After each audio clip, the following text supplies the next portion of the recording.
Hello, Lord of the Ring players. This is B. Hilly back with my journey through the 2025 War of the Ring World Tournament. We are now into the quarterfinals. So there are 8 people left in the tournament. In this matchup, I'm playing Quadratic, which is very exciting. Quadratic is somebody who I think I mentioned in the previous video. Quadratic and I met at the 2024 World Series of Board Gaming. He's one of the other people who flew out to Vegas to play in this Wargaming Invitational that was put on by the World Series. War of the Ring will be part of the 2025 World Series of Board Gaming as well. If it was a lot of fun, and getting to meet a bunch of the people in the community was great. It makes it super fun when we then get to meet each other in tournaments like this online, because you can put a face to the handle and you've shared a couple meals together. It makes it a much cooler experience. So if, as I mentioned in the previous video, if you have the wherewithal and the time, I think it's great to travel for these board gaming conventions if you can, especially if you're part of a community like this with very active online presence. Getting that chance to play in person is awesome. So you'll notice that there's an elevated level of banter in the chat this game, simply because we have that experience in person with each other. So it's always fun to play people who you know a little better. And with that said, in this first game between the two of us, we decided to go random. I got free people, he got Shadow.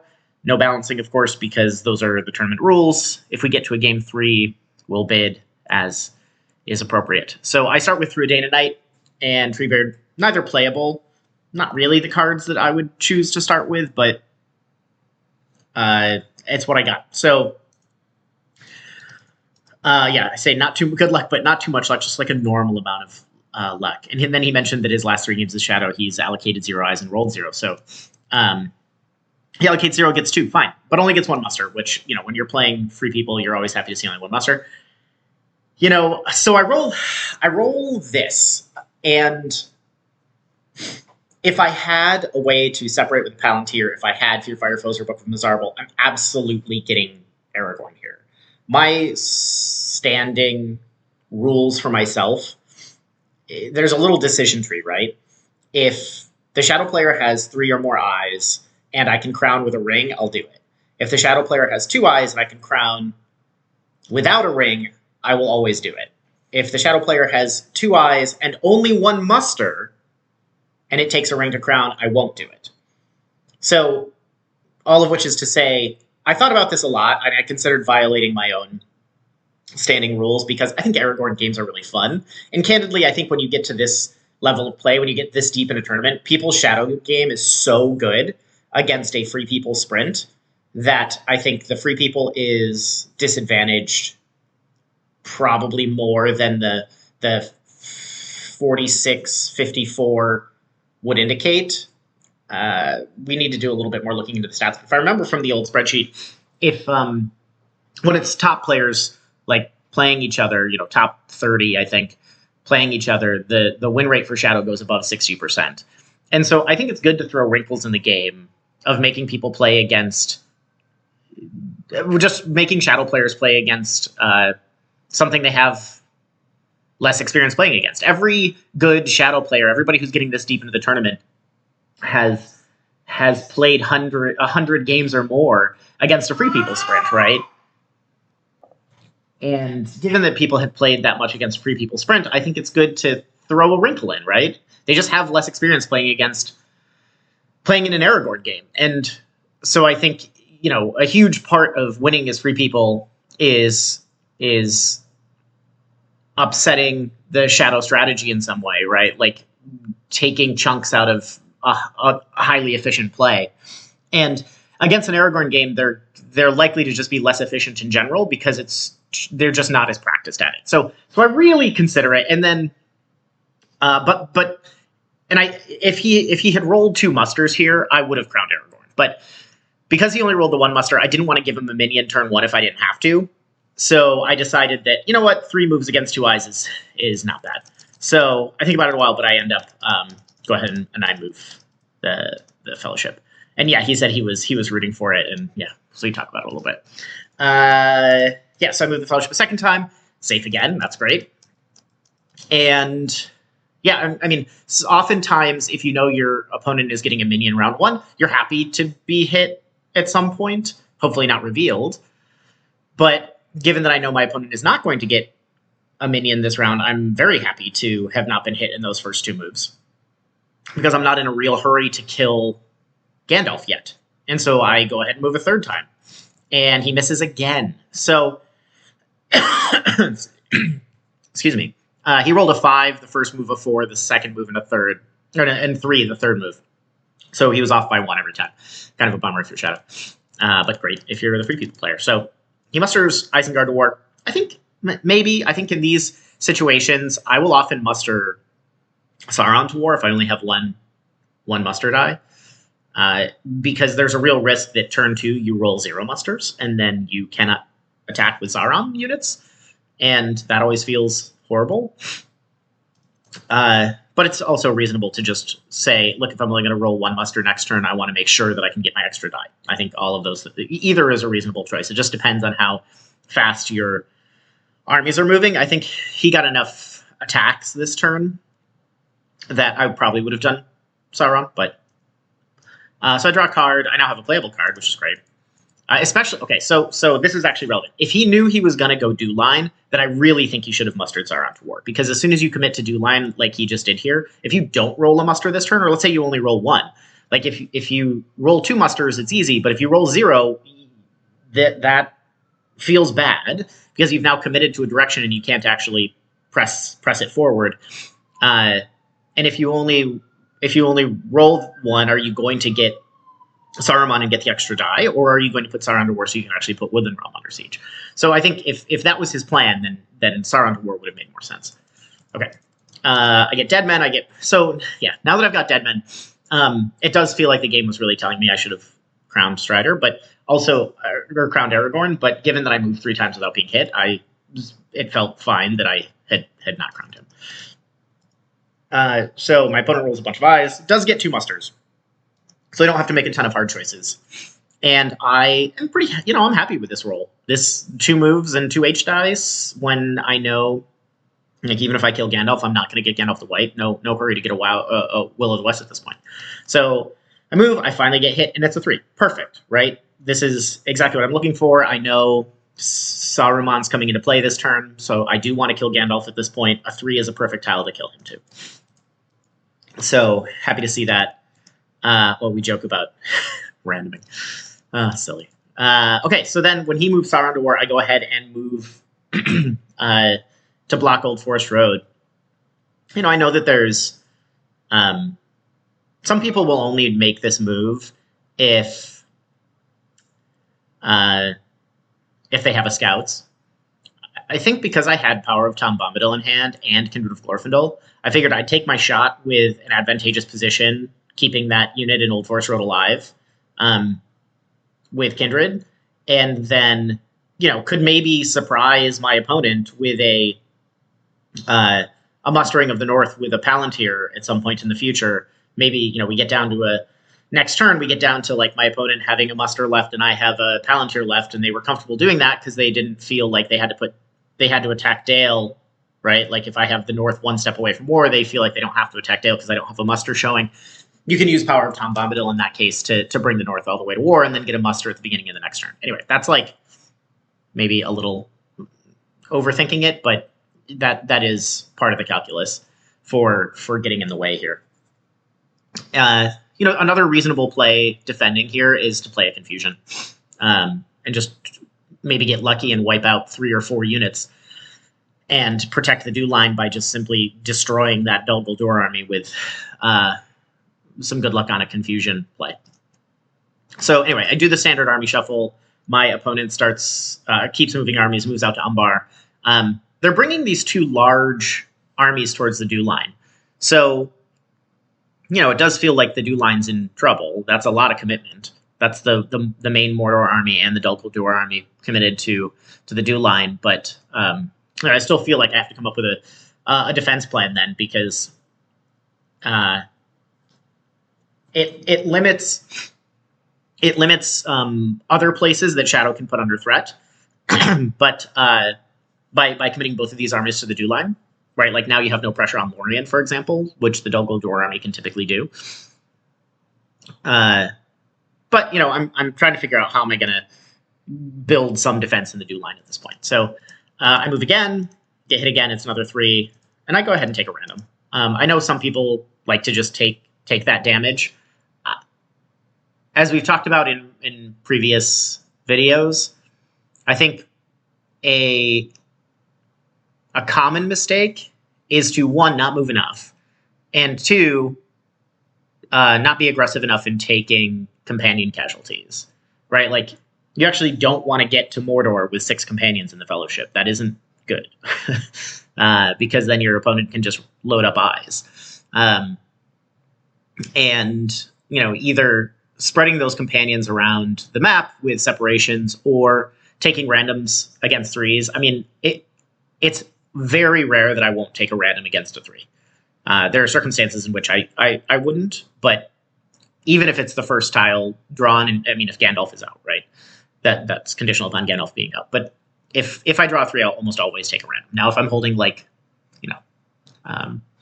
Anduriel or what have you, or Athelas, I guess.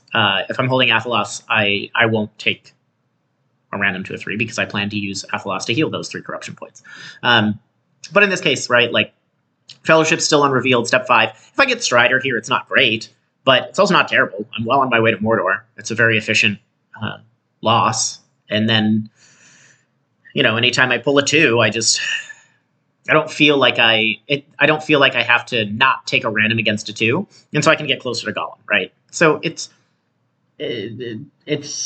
maybe not exactly how everybody plays it, but it is my preference. So yeah. So now my opponent brings in Saruman, fair enough, and I advance the north 1 to war because looking at the pressure that's coming to the dew line and the fact that I know that he wants to use this sea die to attack Old Forest Road, I don't want to get into a situation where my opponent can just move into Carrick and then that puts me to 1 away from war with the north, and then he just steps on Dale, right? Like, I want to, if he's going to move into Carrick to cover up that mustering point, I then want to be able to muster in Dale.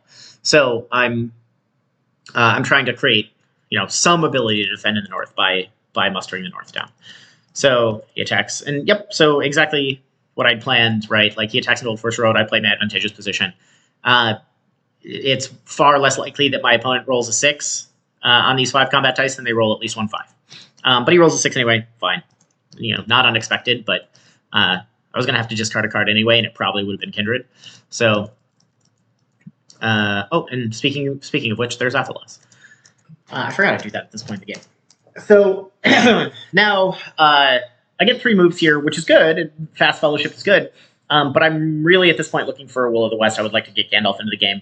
My opponent gets 4 attacks, which is good, but interestingly, like, 5 would have been better because then you can cover up Woodland Realm and Erebor. With 4 attacks, you can't.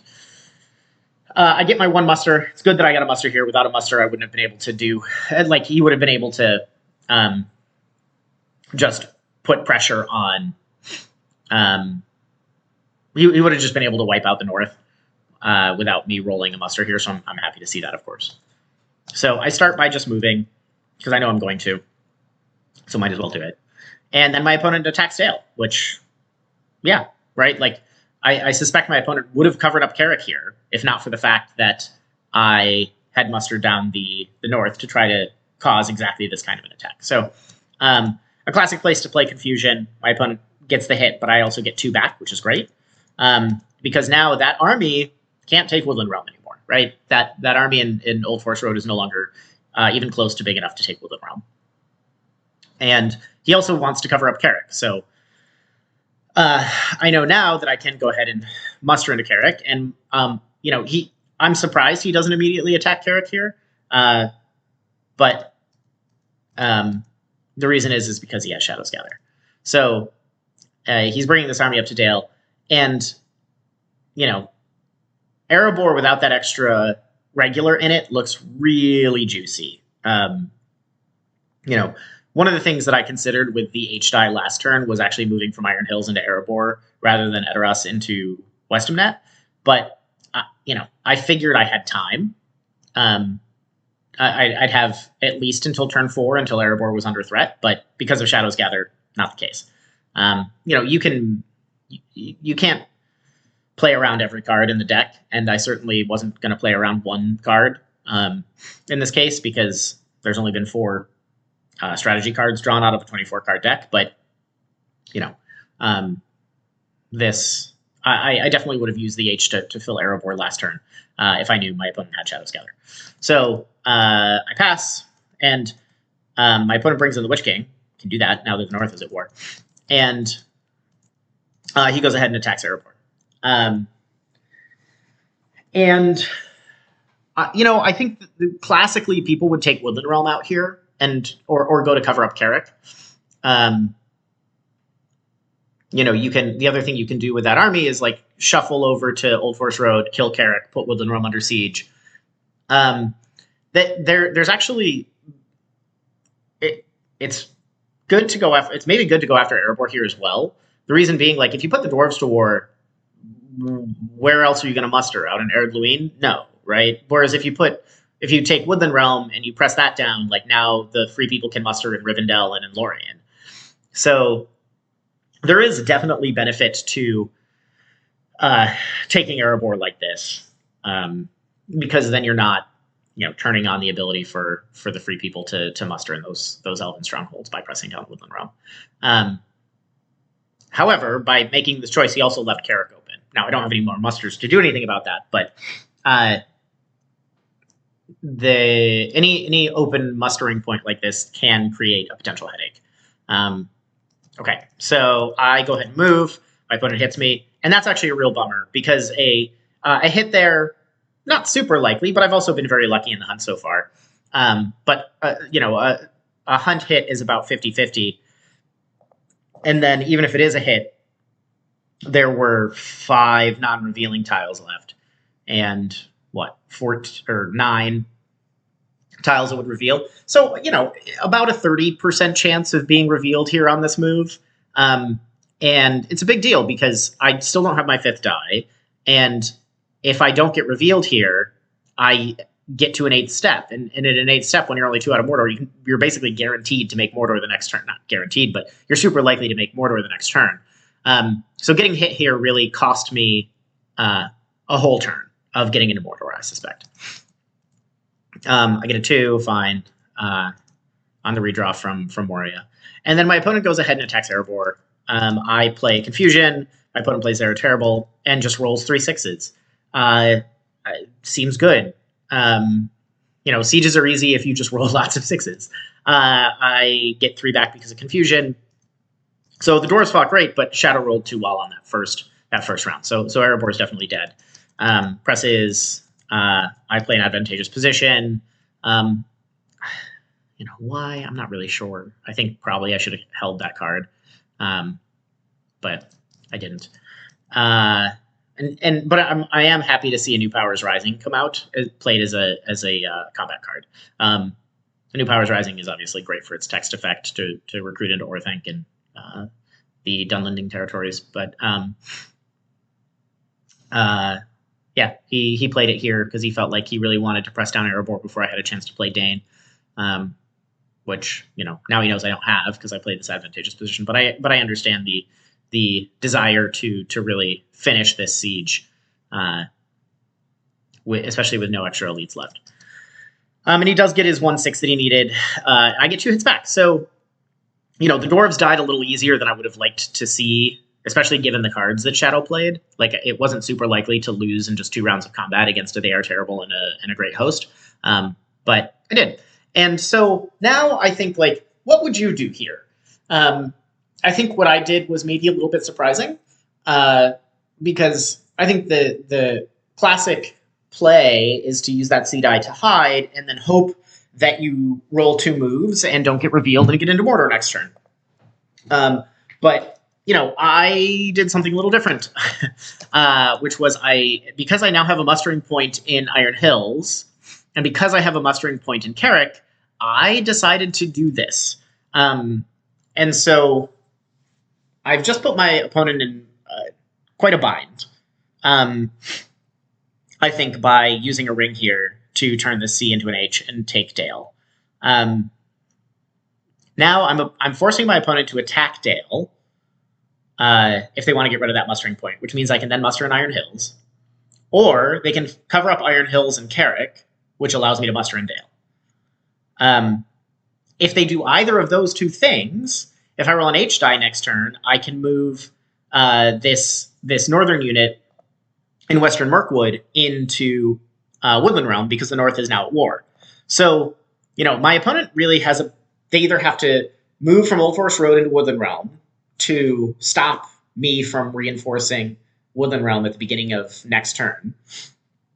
They have to take Dale to stop me from mustering there. So there's basically my opponent has 4 attacks that they have to make at this point to stop the Dew line from becoming a disaster.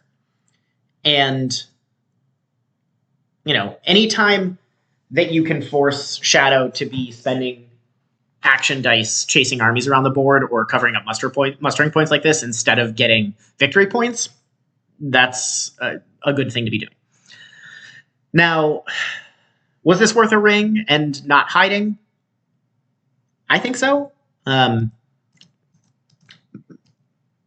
I'd be curious to see what else people might have done there in the comments if folks have thoughts about what they might have done with that die if they agree with this play or not. Curious to see what people think. So my opponent, of all those choices, chooses to go with Woodland Realm, which I think is reasonable. I think I probably would have done Carrick and Iron Hills. I think I would have covered up those 2 mustering points. And then, dealt with the single muster in Dale and then figured out what I was going to do about it. There's also the possibility that Free People, because I only have 4 dice, just simply rolls no musters next turn. That could have happened. But instead, what happens is I draw the top deck of my dreams and get King Brandsman, which is, truly the perfect card to top deck right here when I want to muster in Dale, because now either a muster or a Palantir, and I'm no longer beholden to rolling just a muster to make the Dew line more complicated for my opponent.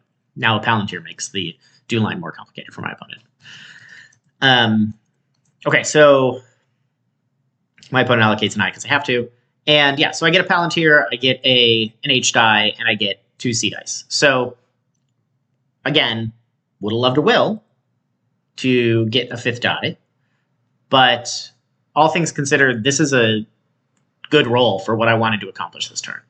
So I go ahead and start immediately by playing King Brandsman and buffing up Dale.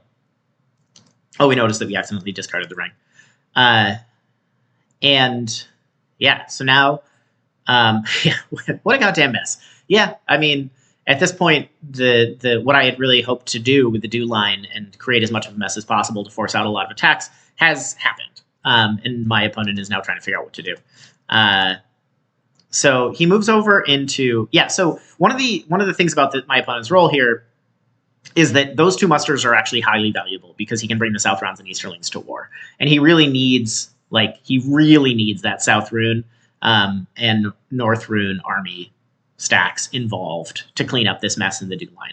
He could have just attacked from Erebor into Dale, but then I'm just going to muster in Iron Hills, or I'm going to move the armies around, right? He covers up this mustering point with the intention of getting the South Rounds and Easterlings involved. And so I go ahead and muster again in Dale. Because I'm just trying to create as big a headache as possible here. Hide the Fellowship, and then move the Fellowship, because I knew I was going to this turn. So now I'm at step 8. So now I feel good about getting into Mordor next turn. What I didn't count on is now my opponent having the second Shadow Lengthens or Shadow Gathered card. I thought I was gonna get to muster in Dale again, or at least have more time to mess around in the Dew line. But Shadow Lengthens means that my opponent can immediately attack Dale this turn, which is kind of a bummer. So he plays there terrible again. Only gets 1 hit this time. I only get 1 hit back, but that's fine, right? And this army is that army that mustered up in Dale is still very much a threat, right? My opponent can't simply move on to Woodland Realm. They have to do something about this army. I mean, he does move into Woodland Realm, right? Like, but that's not what I would have done there, right? I would have been really worried about that Old Forest Road army, and I would have stayed parked on Dale because obviously, like, what is Free People going to do? First action next turn if they can, they're going to retake Dale, and so let's see what I roll here. Okay. Oh, I regret not crowning Aragorn to get my 5th die. Yeah, I mean, that is one of the like. This has been happening to me a lot where I roll a will turn 1 and then don't roll a will until turn 6 or 7, or I just straight up don't roll a will at all until turn 5 or 6. It's actually one of the things that I dislike the most about this game is how dependent on rolling a will the Free People are to have a chance, right? You know, you can roll 20 action dice and simply never see a will, and if you don't, like, you just end up further and further behind. But on a turn like this would be a great turn to get a will because I can get Gandalf and get into Mordor if I get enough moves, and my opponent only rolls 2 attacks, so like they can't even clean up the do line this turn. But what I get instead is 2 H dice and a character dice, which is, you know, a good roll. Again, would have preferred Gandalf, but happy to see this because it allows me to continue messing around in the do line. So I go ahead and take Dale, or I attack Dale, but don't get the kill, but move in. So, you know, what I'm trying to do is force these moves to be, or these attacks that my opponent has to be used on literally anything but victory points or advancing their position elsewhere on the board. And yeah, so he's sort of forced to attack Dale. I play a shield wall. He plays a sword move. That's fine. He gets 1 hit. I get 2 back. Right. So like the other thing this army is doing is, you know, helping protect Woodland Realm. Because if I can whittle down enough of his units and doing this kind of nonsense, like maybe Woodland Realm doesn't actually fall, even though it's extremely weak, or at least maybe it takes multiple dice to do it. So my opponent still has 1 attack showing, and now I absolutely make just a catastrophic mistake. And I choose to go back into Dale. Like, huge mistake.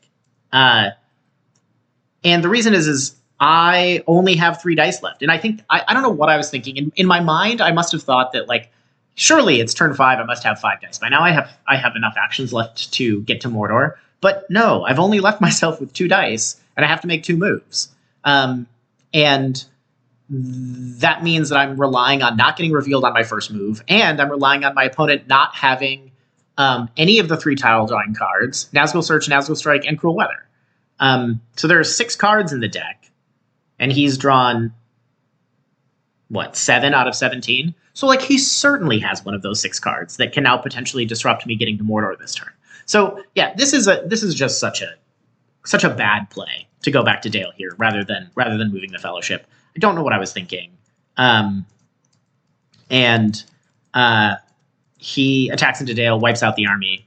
And so I go ahead and proceed with trying to get to Mordor, and he has Nazgul Search, right? So so frustrating because I could have gotten into Mordor this turn, and I exchanged him having to spend 1 attack retaking Dale for a whole turn of getting into Mordor. And that's just because I was playing too fast. And so he starts mustering up an Orthanc, and I move over to Old Forest Road, and I protect against this mustering an Orthanc, you know, with the intention of taking Dale next turn again, to keep causing as much havoc up north as possible. So, even though I made a catastrophic mistake, the game starts bailing me out here, right? Like, my opponent rolls 5 more eyes than the one they had to allocate, and I finally get my will. So, I mean, this is now a perfect turn for Free People, because I only needed to move once to get into Mordor. You know, I may need to move a second time. But because my opponent rolled so many eyes, I may need to move a second time to dodge Cruel Weather, right? But, like, because my opponent allocated or rolled so many eyes, I get to see if he has Cruel Weather or not, or I can just wait to see if Cruel Weather, to my last move, to my last die to move, and then my opponent is out of dice. And the other thing is, if he even wants to play a character card here, he rolled no C's and no P's, like no Palantirs, no character dice. So even if he wants to try to interfere with the Fellowship, he has to use that ring. So I mean, this is beautiful. Lucky and Java trying to bail me out for my bad decisions last turn. But yeah, this puts me right back in the game.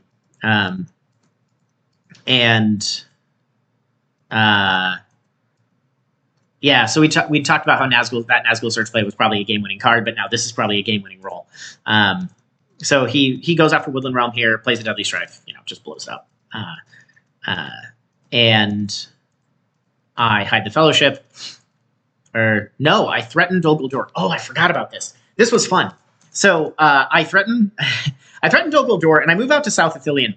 To be clear, Gondor is not at war, but that sort of move out can put the fear of an MV in Shadow's heart, and like they forget Gondor is not at war, and like what I'm trying to do is take an attack away here, using that H die to like take at least one attack away, and it does exactly that. My opponent feels forced to protect these strongholds.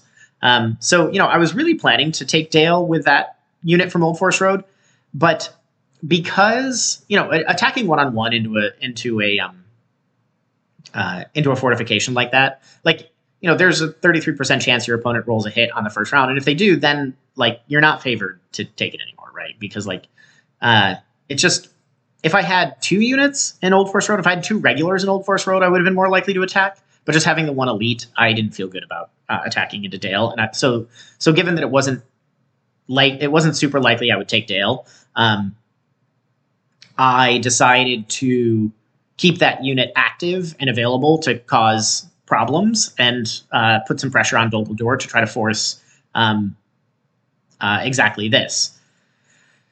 Because, if my opponent doesn't protect Dol Guldur here, it's not like I can just march into Minas Morgul with that South Ithilien unit. But once you've got 2 victory points, Shadow has to be constantly thinking about a Free People military victory. And he's at 5 victory points, but with nothing else under siege. So still a ways to go before an MV. So I go ahead and hide. So, there's 2 schools of thought here. One is that you should move and just take your chances with Cruel Weather. And the other being go last if you can here, and in this situation. The danger of going last here is that my opponent has one of the tile drawing cards and they hit a reveal. So I thought about all of that in the game, and I actually went and looked, and the hunt pool was exactly a 33% chance to draw a revealing tile, assuming that my opponent has one of the 3 tile drawing cards. And my opponent has drawn 8 cards. So there's exactly a 33% chance that my opponent has drawn Cruel Weather. So what do you do? Well, even though there's a 33% chance of drawing a reveal tile, if you have a tile drawing card, it's not guaranteed that he's drawn one of those 3 cards. And so it's a 33% chance he's drawn Cruel Weather. And it is, I don't know exactly the percentage chance to have drawn one of those 3 cards in the first 8. It's pretty high, right? Like it's probably 80-ish%. But that becomes 20% that he hasn't, right? Interacted with this 33% chance that he draws one of these tiles. So it's actually, I'm more likely to be safe against a tile drawing card here, of just him not having it, or conditional upon him having it, pulling one of these reveals. That is actually, I'm statistically safer against a tile draw here than I am against Cruel Weather, which is why I chose to do it this way. My opponent does have a tile drawing card, and he pulls a 2. So, a little lucky here not to be revealed, but I still feel like I made the right decision, given the likelihood of the two events. So now I go ahead and we actually talked through it in game. So I go ahead and move and get missed, which is a big deal. Happy to start non-revealed. So okay, so now in some of my other videos I've talked about how many turns ahead or behind are you? I feel a full turn ahead at this point.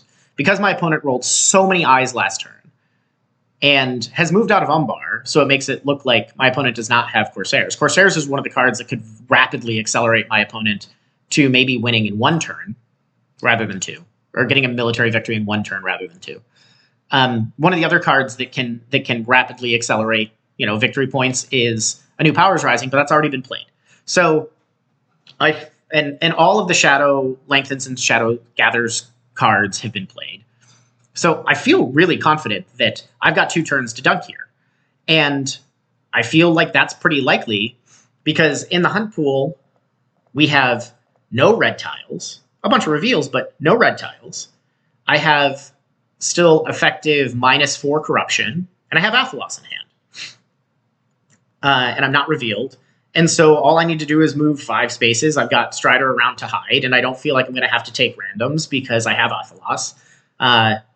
So yeah, I start Mordor feeling pretty confident about the board position, and then I roll no moves. So this is this is one of those things that this game can do to you. But again, this feels unlucky, but the whole reason that this is even possible, to be in a position of now only feeling like I have probably about 2 turns to dunk as opposed to 3, is because I messed up on turn 4. So this is the interaction effects that we talk about between this is a game of luck and skill. This is obviously very unlucky, but I made a huge skill error by misusing my action dice and not getting into Mordor a full turn earlier. Because if I'd gotten into Mordor if I'd started in Mordor last turn, could have gotten Gandalf. And could have moved once against those 6 eyes after playing Athelos, right? And if I drew an eye, wouldn't have been great, but would have been survivable. And even then, it was only, 33% likely that I draw an eye. So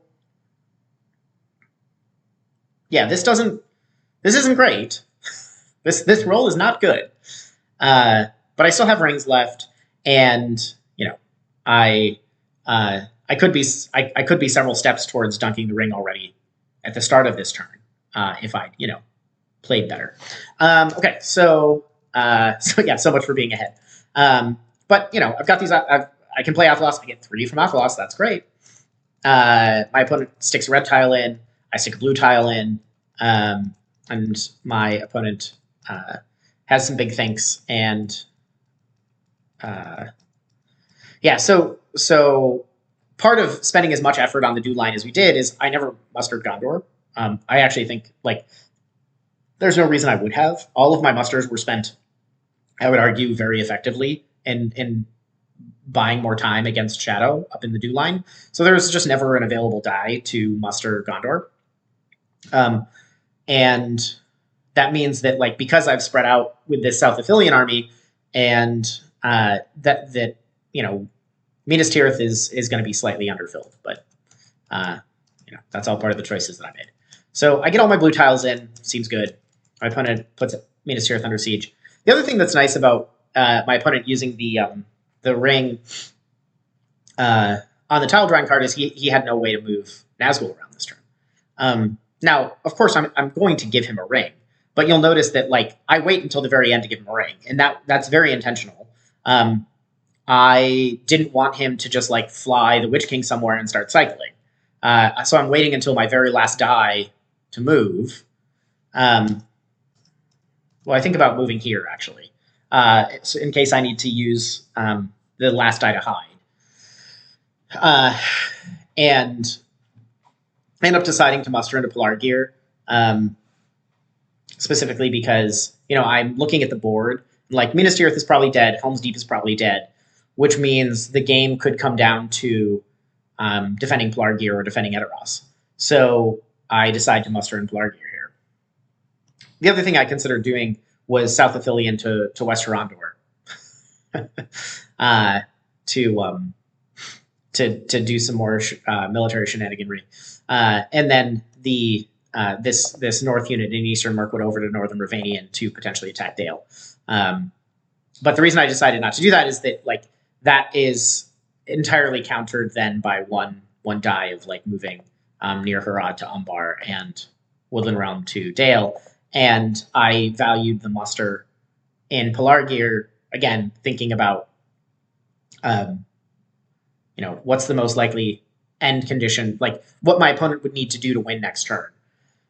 Because if Pelargir is bolstered and can potentially hold, right, like we'll see where we get to at the end of this turn, but my opponent thinks about what they're going to do. They muster again. And I finally move. So now, and I get a -1. I forgot about that. So I got that blue tile. That's very lucky.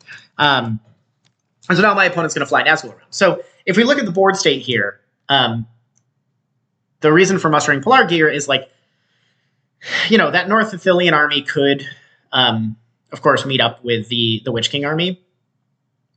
But like my opponent needs 1 attack in Minas Tirith, 1 attack into Fords of Isen, 1 attack into Helm's Deep, and then another attack into Helm's Deep. So that's 4 attacks minimum to get the strongholds. And that's if they all go well, and he doesn't need extra dice to do it. I have a shield wall, I have an Ents card, so there's a real shot that at least one of these strongholds can not hold forever, but at least cost Shadow an extra action die. So let's say that they need probably about 4.5 or 5 dice to take both strongholds. Then they need a 6th attack to move into Westham Net or Osgiliath, and then a 7th attack to take either Edoras or Pelargir. So I actually feel pretty good because my opponent had to use that ring that I gave him immediately to relocate Nazgul, so it's not like he can make attacks with. He can't use that ring to make an attack this turn. So he's going to have to allocate an eye. He's got 9 dice to roll, and he needs probably 7 attacks to win this turn. So even though last turn was bad because I didn't roll any moves, I feel like I probably have another turn. And then what happens is my opponent goes ahead and rolls that. So that doesn't feel good. Like what I really needed here is for my opponent to just roll like 3 or 4 eyes. Because I have Axe and Bow, I have I Will Go Alone. And the Fellowship is in such good health. Having 3, 4 eyes in the box here doesn't really matter to me. Moving against that would be fine. What I needed was for my opponent to not be able to get his 7 attacks to get a military victory this turn. And instead, what happens is my opponent rolls 7 attacks. Minimum, right? Because like he may also have a Palantir attack. So now I'm pretty worried. And if I'd rolled 1 more movement here, I still had a shot to dunk. Not super likely because I would have had to avoid I would have had to avoid 2 reveals. I would have been okay. It would have been okay to hit 1 reveal. But if I'd had 3 moves here, because there's only 1 eye in the box, like if I hit those eyes, I'm not taking randoms. I'm just going to take the damage and then hide with Strider. 3 moves here and I have a chance. Because then I can use my last ring if I need to, if I have the opportunity to dunk. The combination of things that needed to happen here, again, they just feel bad. Like 0 moves first round, 2 moves second round. With 2 rings left, I figured 3 moves, and how healthy the Fellowship is, 3 moves on 10 dice would have been enough probably to dunk. Instead, I rolled 2 moves on 10 dice. And if I was going to roll low moves, I just needed my opponent to not roll all attacks, but my opponent rolled all attacks. So, not great. I hit a reveal first, and my opponent attacks Minas Tirith. I go ahead and play a shield wall. He still takes all of his hits. Gets 3 hits. I only get 1 back. And that actually matters quite a bit here. I think 2-3 hits here would have been a big deal. Not super likely, but 2 or 3 hits there would have mattered a lot because then my opponent is starting to deal with whether or not they take downgrades as casualties to keep 5 combat dice, or they can save their downgrades to press. So then my opponent plays a Great Host and just rolls a bunch of 6s. And so that's Minas Tirith down. So Minas Tirith only cost 1 die. And So now it's likely that my opponent only needs 6, would have only needed maybe 6.5, 6.5 to win here. So I start thinking about, like, how can I possibly extend this game? And so I start thinking about moving into Osgiliath. I start thinking about, like, potentially going for a retake of Dale. But because Minas Tirith fell in 1 die, I realized, like, that doesn't actually matter. Yeah, so doomed. So I go ahead and hide the Fellowship because, like, might as well. I can't defend both Edoras and Pelargir. I thought about mustering in Pelargir, but that wouldn't matter because, like, Edoras is then just going to be wide open. So I figure the best thing to do here is, like, get ready to dunk next turn and just cross your fingers and hope that Helm's Deep holds. So I move, fine. And my opponent attacks Ford's Visine, and I just go ahead and play Ents Rage here and try to do as much damage as I possibly can. My opponent gets 0 hits, and I get 3, which is a good start. So now I'm like, okay, maybe Helm's Deep will hold here. And I do something that's maybe a little surprising here. I decide that the best use of this ring is that. Why did I do that? I did that because that now means that Daring Defiance and Mighty Attack are playable. What I would have loved to be able to do here, if I'd had one of the cards, if I'd had like Reprove the Swifter, or basically any card that would have allowed me to move Gandalf, I would have used Ents on Orthanc and then moved Gandalf to get rid of leadership for Shadow. But since I didn't have one of those relocation cards, I decided that I was going to use the Ents to try to whittle down the attacking force and then bring Gandalf in and then go from 1 playable combat card to 3 playable combat cards. Now, so he decides to keep going for it. And then wisely, I think this is really smart. Moving these Nazgul over is really smart. Because now it means that, like, I'm sort of forced to use a Shine here. And, you know, that doesn't feel great. But part of the reason why I felt comfortable giving him the ring as well is because if he just takes Helm's Deep in 1 shot, like with or without the ring, he still has 2 movement, or 2 attacks, which is enough to take Edoras or enough to take Pelargir. So I felt comfortable giving him the ring here as well because I didn't feel like it changed too much. But it did give me a much better chance of surviving. A heroic death would have been great, but, you know, don't have it. Now, by moving the Nazgul over here, now I have another choice to make, which is, do I want to turn off that Nazgul leadership and potentially make some cards unplayable, as well as keep the leadership reducing as those Isengard elites go away? Or do I want to keep these cards playable? And, you know, I think I can hear the comments now. Somebody's like, well, if you were going to do this, you should have held the Ents to kill Saruman and then moved Gandalf in. That was not possible. If I'd saved the Ents, and because I didn't have a card to move Gandalf, so if I'd saved the Ents and killed Saruman here, then he would have immediately put Helm's Deep under siege, and Gandalf still would have been in Fangord, and I wouldn't have had a way to move him in. So, yeah, a bunch of hard choices here. I made what I think was a reasonable one. I'm curious what other people would have done here. I didn't see another way to try to extend this game. This I felt like was my best shot. So my opponent has Dreadful Spells, which is not great. Another good reason to move the Nazgul over there. Only gets 1 hit, which is kind of lucky for me. And yeah, so now he has Grond too. I forgot that he had Grond. Yeah, so that's another really good reason to move the Witch King over. So now, because Grond has been played,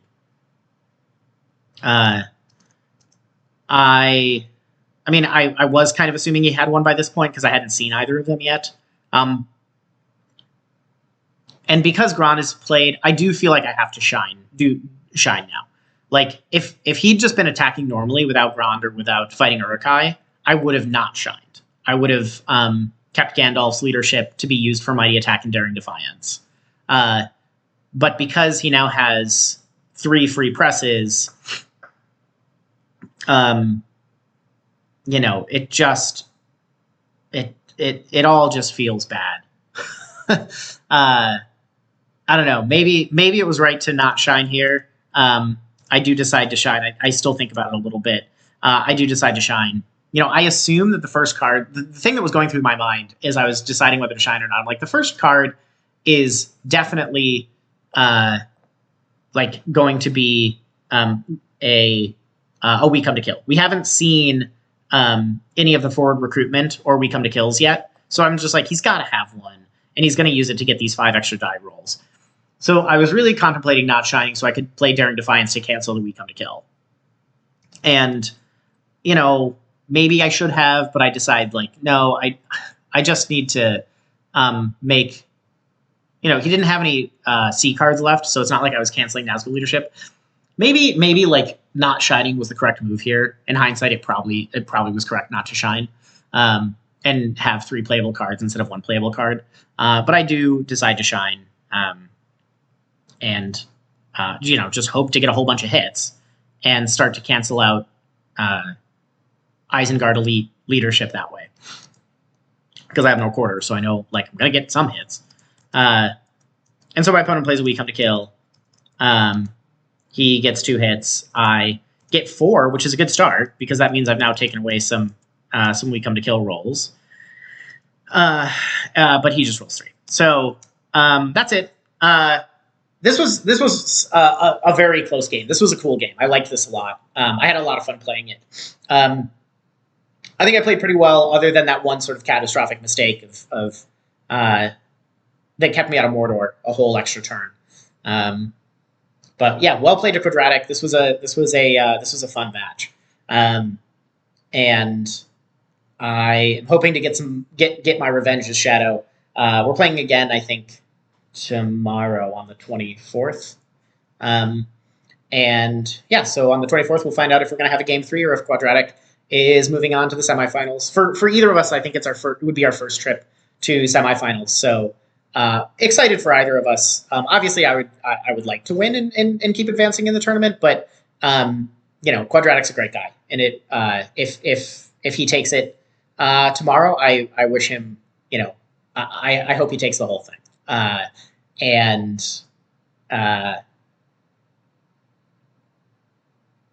If this is my end of my tournament. That's okay, because the Lords of Middle-earth tournament starts in a couple weeks. I'm organizing it this year. Thank you to everybody who signed up. We have 70 players this year. Our previous highest player count was 55 last year. So that's a pretty good improvement on participation. And we have more than 64. My goal was to get more than 64. The reason being I wanted to have 6 full rounds of games. So 70 exceeded that goal, which is awesome. And people who have signed up should expect to see